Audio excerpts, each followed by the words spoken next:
Hello, good day. I'm Boy.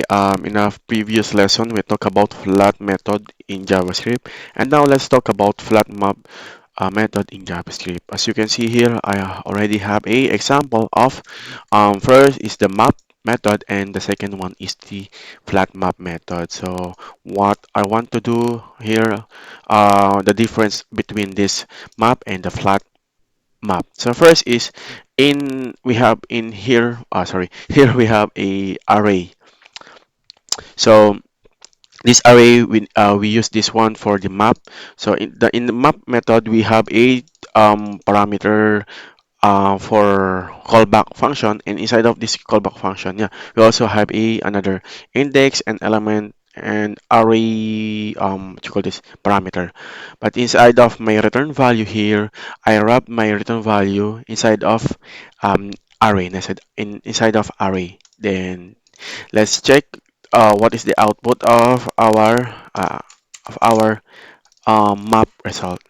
So as you can see here, what we are expecting that every return value, every value of our map, it wrap in it inside of nested array like this one. 2, 1, array 4, 4, and array 6 and 9.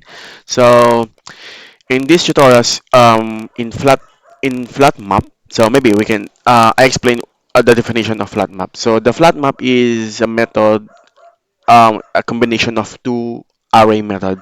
So first is a map, this one map, and the second one is a flat. So it allows you to both map over an array and flatten the result into a new array in a single step. So like what we did in this map, we same format in our flat map callback return. So let's check what is the value of this flat map result. So as you can see here, sorry, I forgot to save. Sorry. So as you can see here, the flat map result display a single array. This one, 2, 1, 4, 4, 6, and 9.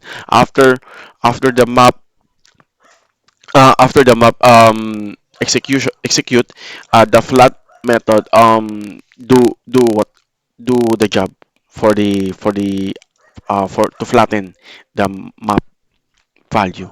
So I hope I explained the difference between the flat method and the flat map. So if you have any question or feedback or clarification, just comment in our comment section. So that's it. Thank you and bye bye.